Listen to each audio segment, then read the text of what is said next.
welcome to my channel. This video is going to be a tutorial on light sources, shadows, highlights, and shading.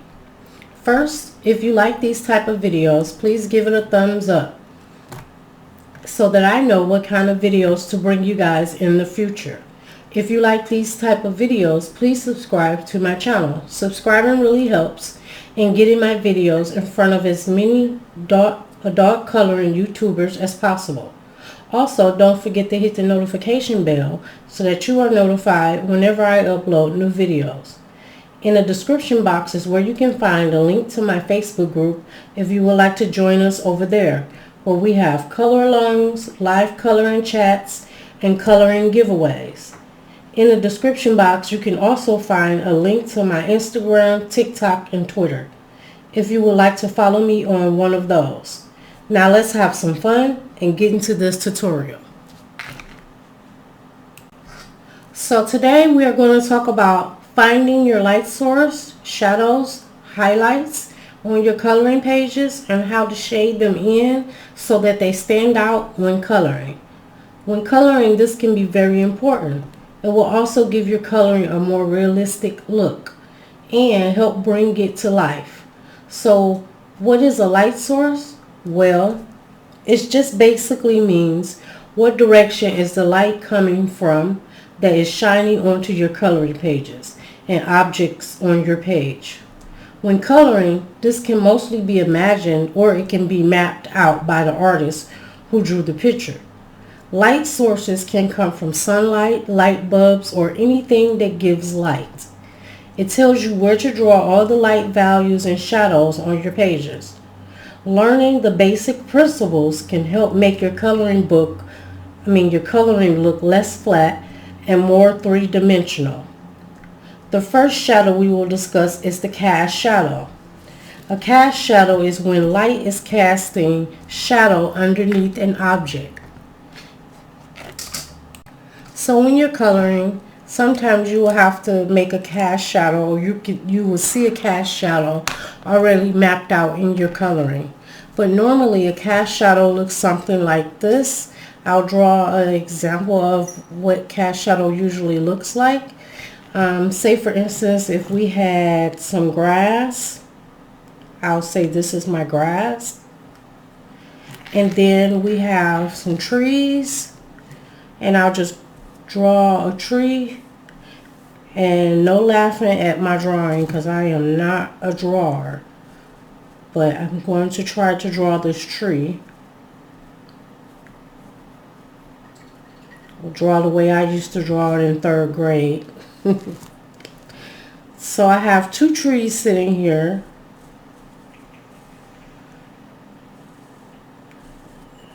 And I want to make a cast shadow for these trees. Now normally you have to see where your light source is coming from. And like I said, your light source can be imagined or it can already be mapped out. You can kind of tell by looking at the picture if it's mapped out already, or if you just want to put it in there yourself and imagine it.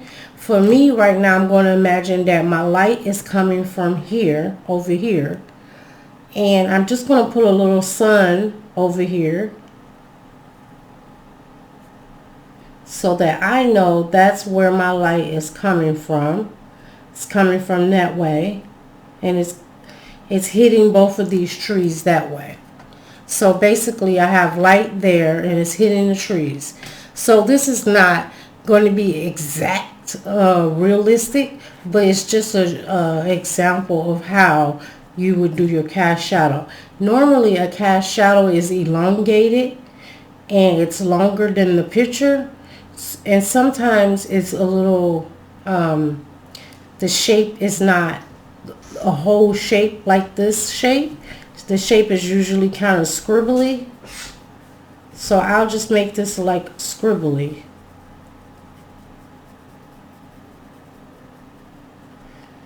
And I'm just going to scribble that in. Hopefully you guys can see that.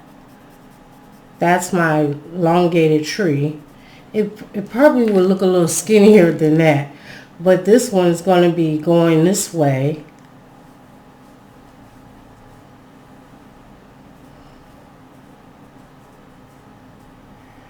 Yeah, it definitely would be skinnier than that. That one I kind of messed up a little bit. But you get the idea. So that's my cast shadow. So you know how when you're walking outside and you look down and you see your shadow, that's a cast shadow. When you see a shadow of you, that's exactly what a cast shadow is. So when you're coloring, you want to try to get your cast shadows in. And sometimes they'll be elongated and sometimes they'll be a funny shape. Just like, you know, a little bit shaped like what the real shape is, but not exactly the shape. Overlap, let's go to the next shadow. The next shadow is an overlap shadow. An overlap shadow is when two objects overlap each other and cast a shadow. So I'm going to show you an example of an overlap shadow here. Overlap shadow. And I'm just going to draw some squares at first so you can see. So first I'll just draw one square, small square. But like I said, I'm not good at drawing, so do not laugh at me and my drawing. But I can draw a square. It may not be perfect, but I can draw one. And so an overlapped square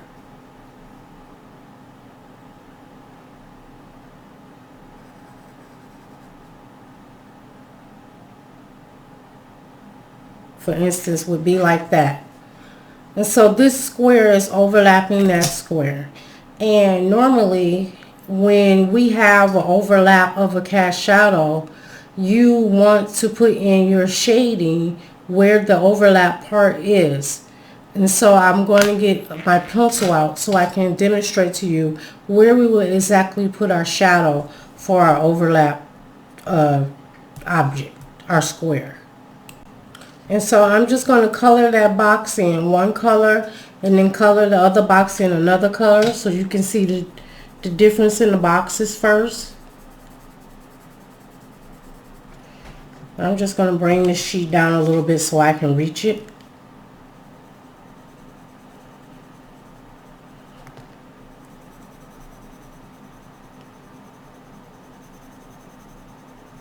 And so I'm just coloring in the box so we can see the difference in the shadows better.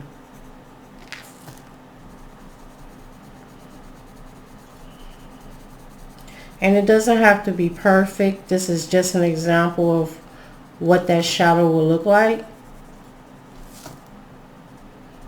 And so now that box is colored in. I'm going to color in the other box.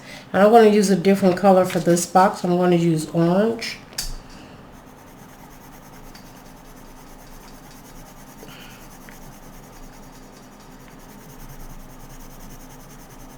And I'm just going to color this one in so we can see what it looks like with one on top of the other.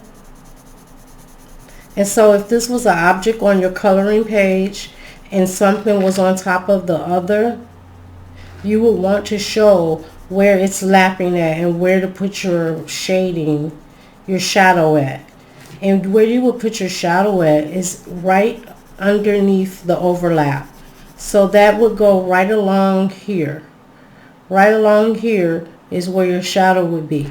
Normally you can do your shadow in the same color, a darker color, not the same color, a darker color than the color you're using.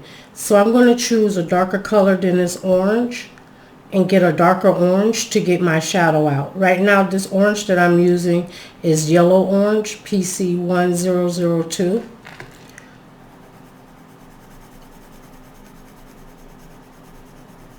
And so I'm just making sure that's colored in all the way. These pencils work so great on this paper.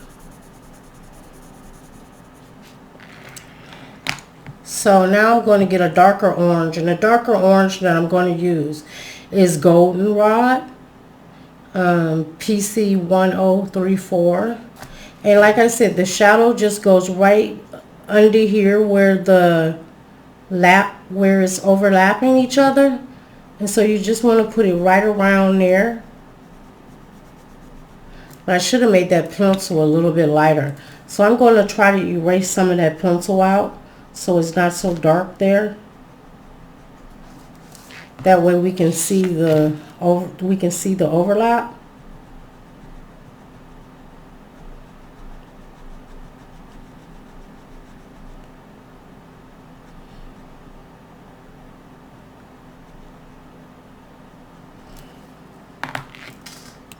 So I've erased some of that pencil out so we can see it, and I'm just going to color back in orange under there.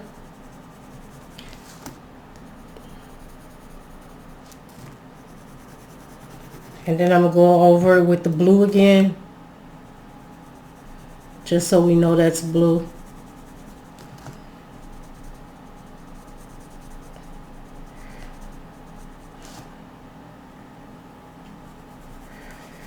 There. Now we have blue and orange. So now I'm going to put the darkened shadow right where that overlap is. And that's going to go right around the edge of this square. So basically, if this square was touching the other square, it will automatically be darker right here. And I'm imagining my light source. I haven't put my light source. So I'm imagining my light source is coming from over here. Let me put that in. So here's the sun.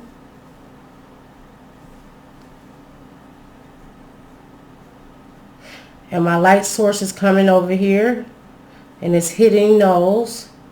So I'm getting a darker area under here. And around here where it's touching. And that's kind of what you want to represent on your coloring pages, to make your coloring pages stand out more and make it not flat. Notice how the box doesn't look as flat as it was. Now it almost looks a little 3D because I have a shadow. Just putting a shadow there makes it a little more 3D. So that's my overlapping shadow. So we're going to do one more so I can demonstrate on if you was to have another overlapping shadow, you could put your shadow in with gray. If you didn't have a darker color, you could use gray instead of orange to put your darker shadow in. And I'll show you how to do that now. I'm just going to draw a circle here.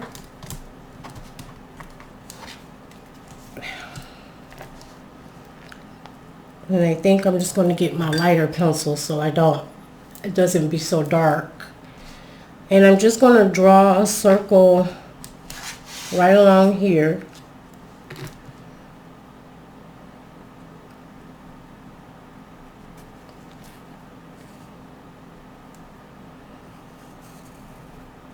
And then I'm going to overlap a circle right here. I'm not going to draw the whole circle, it's going to overlap that circle. So there's our overlapping object again. And I'm going to color the overlapping the objects in. And I think on this one, I'm going to use two different colors. So I'm going to use a red color and a green color.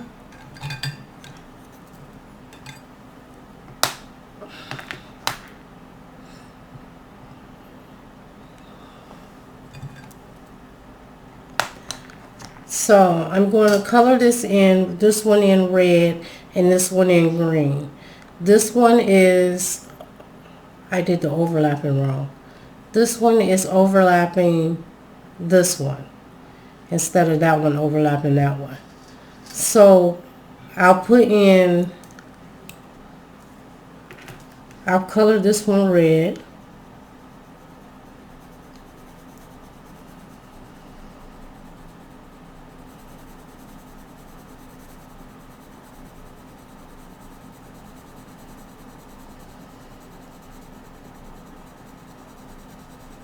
And I'm just coloring that in so we can see the overlap.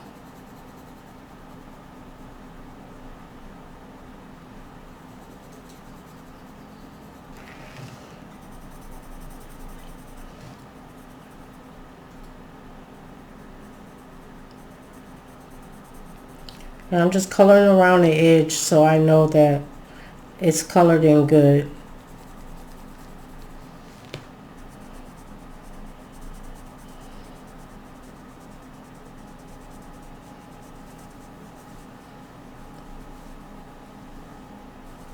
And it doesn't have to be perfect because I'm just showing this as an example. But I want to color it in as best as I can.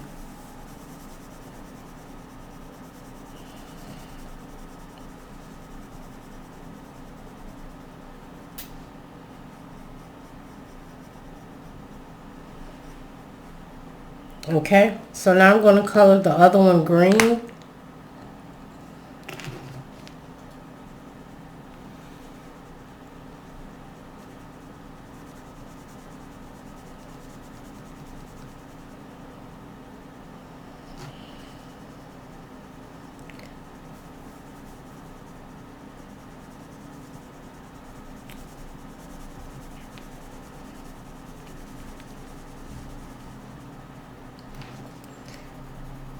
And so to darken this up and put in our shadow, we could use green, a darker green to put in our shadow, or we could use a gray color. I'm going to use gray this time so you can see the difference with.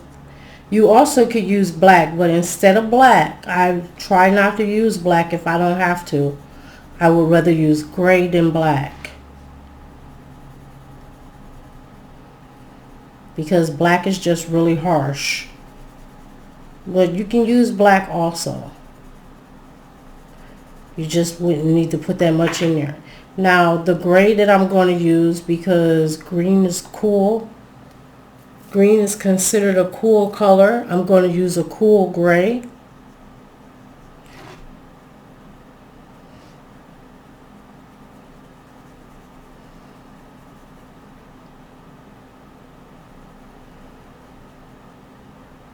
So I'm going to get that cool gray out. I'm going to start with my cool gray 30%. What I suggest is that you get your lowest gray, which is this is my lowest, which is 30%, and you see if you need to go up any darker.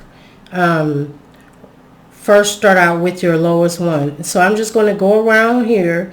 That's where our shadow should be, where it's overlapping. Our shadow should be right there, right along here where it's overlapping. And I'm just going to lay that cool gray down.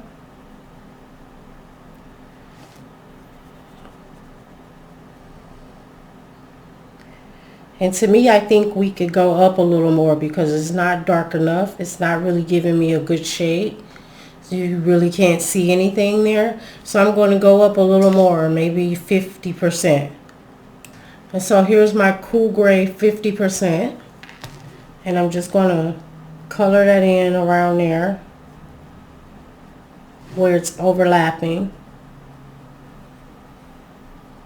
to put in my shadow. And it's still not really that dark. I think I'm going to go up one more because I'm still not really seeing a shadow. So I'm going to go up one more. So now I have my 70% cool gray, and let's see how that goes. That's much better. Now I can see that it's darker.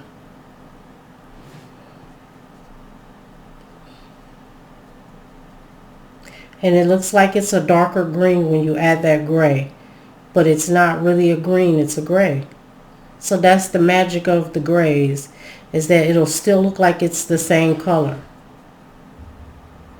You just have to match up if it's a cool color or a warm color. And now I have my shadow there for my gray, for my green.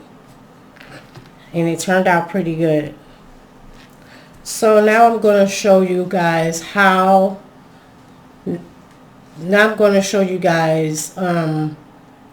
how to find your highlights.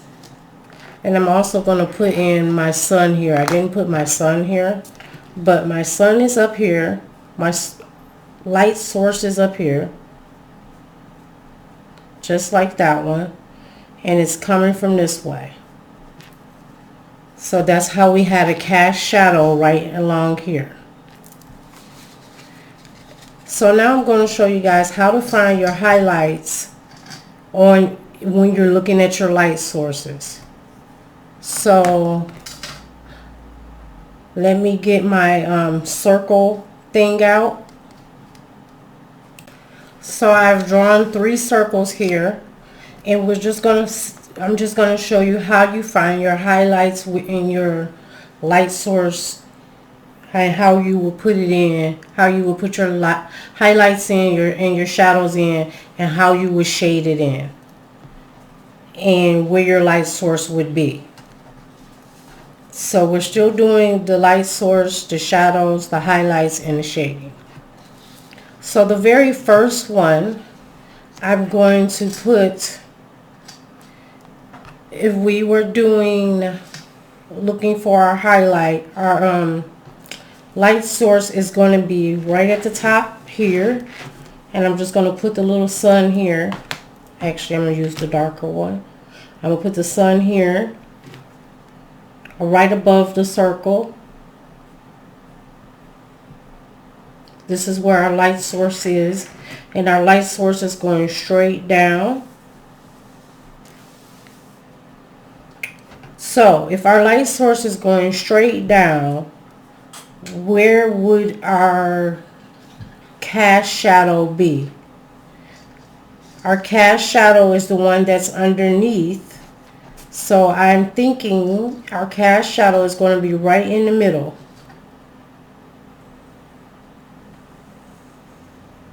So that's where our cast shadow is going to be, right along there. And also, where would our highlight be?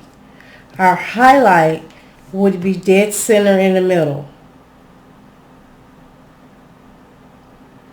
So that's where our highlight would be. And this is where our cast shadow would be.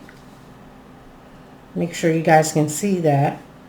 So I'm also going to draw a line to show you the shadow line, so you would know where to put your light tones and your dark tones, so we can color it in. So I'm going to put the shadow line is going to be right in the middle, kind of. And I'm just going to put that like that so you will know that's the shadow line. And I'm going to actually write that in, shadow line.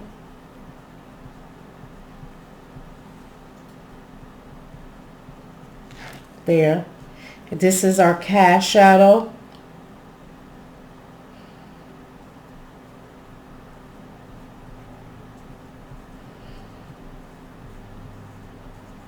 So now if you were coloring this, which we're going to color this one, we're not going to color these two, but we're going to point out how to color this one.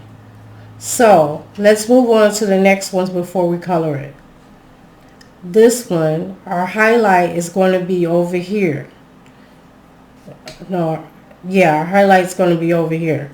So I'm going to put the sun here. This is our light source, which means it's going to be over here. So if it was over there, where would our highlight be? Our highlight would be over here on the side. Right there. And where would our shadow line be?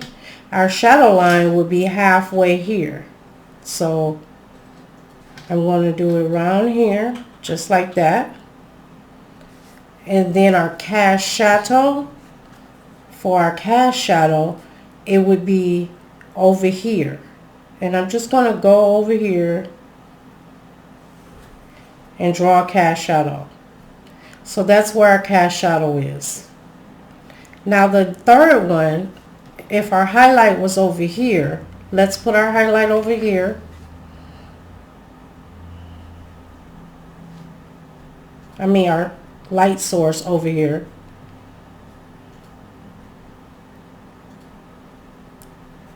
And I just told you guys that's where the highlight's going to go. So if the highlight's over there, the shadow line is going to go about right here. So this is not exact. This is just an example of where about where it should go. It's not exact. And so then we will put our cast shadow down here.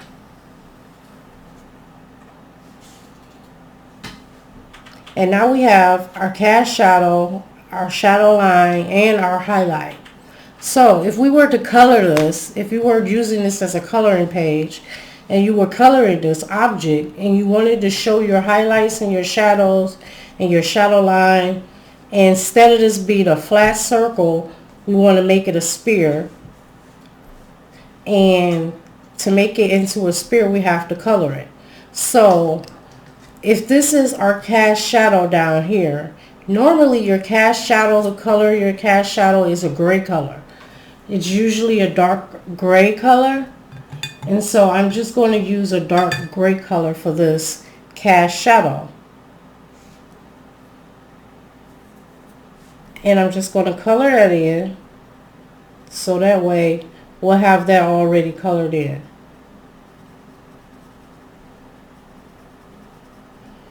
The cast shadow is usually not the same color as the ball, as the sphere. It's usually just a dark gray color or a black color. It looks like a shadow, so it has no color to it. It's just dark. But to represent it on this page, I'm going to color it a gray color. Just a dark gray.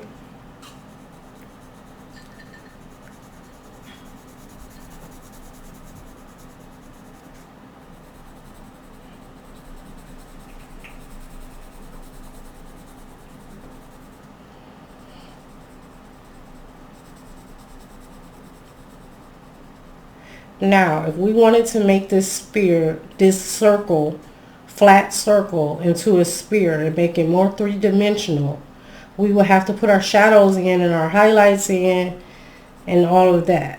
So up at the top is where the circle would be lighter because the sun is hitting it right there, right at the top. So if I want this ball to be green, I'm going to choose a green, and the green would be darker down here and lighter as I go up. So I'm going to choose a dark green for the bottom. For the very, very bottom, I'm going to choose a dark green.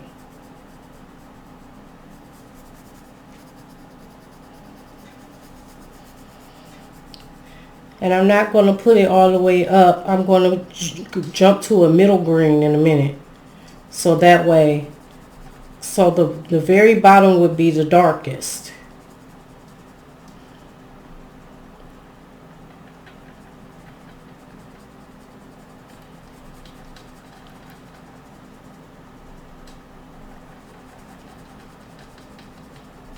And then I'm going to go into another green, which is a grass green, and I'm going to put that right above this one. And I'm not coloring it in, I'm not coloring it in perfect. I'm just giving you guys an example of how you would color it in to make it not 3D. I mean, to make it 3D. And not flat.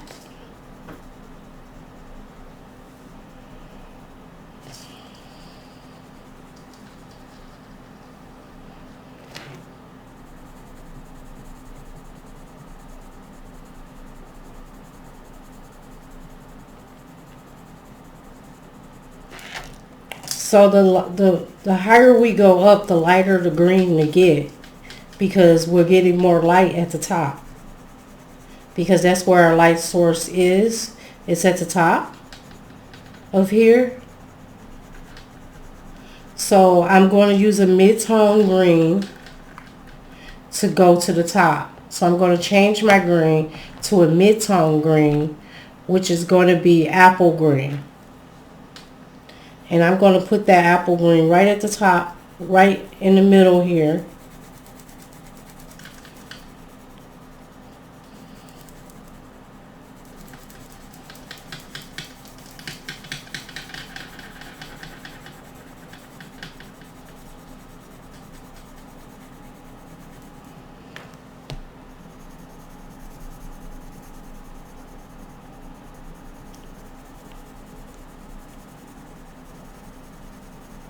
And I'm not making it perfect. I'm just doing an example.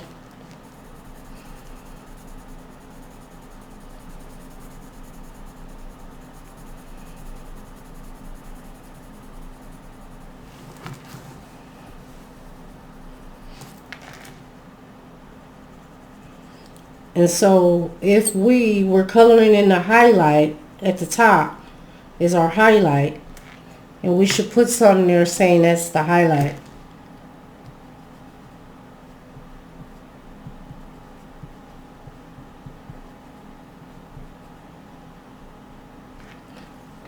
So our highlight for all of these is right here, highlight.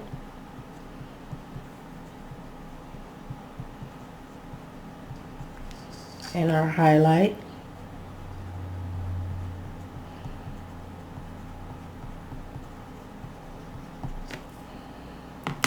So let me finish coloring this in. Get this a little darker.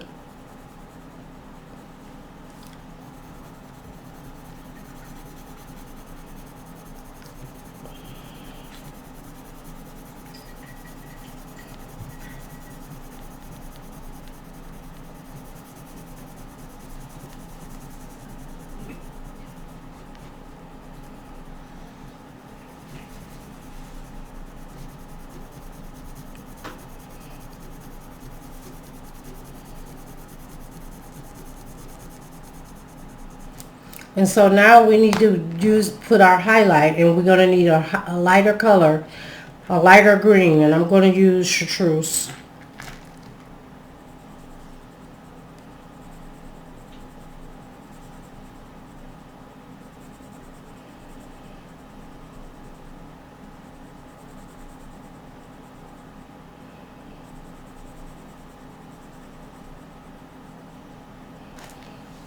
And so that's how you would do your coloring it in to make it not flat anymore.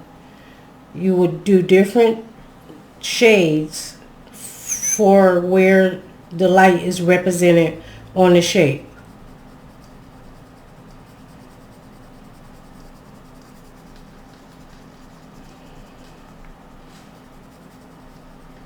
And your cast shadow would be kind of gray. So now we kind of have a spear instead of a flat circle. And if you were doing each of these, so you should practice doing your highlights, your shadow, your cast shadow, your mid-tone, and your light tones. And that is an example of how to do your light source, shadows, highlights, and shading. I'm going to show you guys an example in the book of where else you can map out your light sources and your highlights and your shading. So let me get my book out. So this book right here is Romantic Country, the second tale. And I just wanted to open it up and show you guys some example of how you would map out your highlights and your shading and your shadows, how you would map that out in a coloring book. But sometimes a coloring book already has it mapped out for you, and the artist already has everything there for you, and you don't have to look for it. And this would be an example of that, this picture. So in this picture, the reason why I chose this picture is because a lot of the shadows are already drawn in here. And if you notice, we have trees here, and you have cast shadows down here. You would color these cast shadows green because that is the shadow for the trees that's above. You also have a cast shadow here for your castle in the water, and this is water. So that's why there's a shadow of everything. If you were looking down in water, there would definitely be a shadow of the castle and a shadow of the trees. And so that's just an example of your cast shadows. Another cast shadow in here is where she's standing. She has a cast shadow right here by her foot, and she has cast shadow right here under her briefcase. So I can pick out some more that I think could go in, like the overlap shadow. The overlap shadow could be where the scarf is. I would do an outline of that. and make it darker along where the scarf and where the sleeve, the hood is of her coat, could be an overlap shadow. And that would be an example in the coloring book of an overlap shadow and a cast shadow. Also, let me show you another book that I have. Another book that I have is Nice Little Town by Tatiana Bogima Stolova. And this is a kind of a grayscale book almost. So it's mapped out for you a little bit. But I just want to show you how it's kind of mapped out a little bit. Here you can see there's a cast shadow of the shovel. And so if you wanted to, if that wasn't already there, you could put it in. But you can color in this to show the cast of the shadow. You also have a cast shadow of the tub. And you have some shadows in the sugar, because evidently the light source is coming from over here somewhere. So that's why you have so many shadows here and down in here. So that's another example of how you do your shadows and your lightness and things. Okay, so I think I'm going to wrap this video up, and I want to thank you guys for joining me. Don't forget to subscribe and hit the notification bell. And also, if you're looking for a nice group to join, I have a Facebook group where we do all things coloring, all things adult coloring, and you can join us over there. Thank you again for joining me, and have a colorful day. Bye.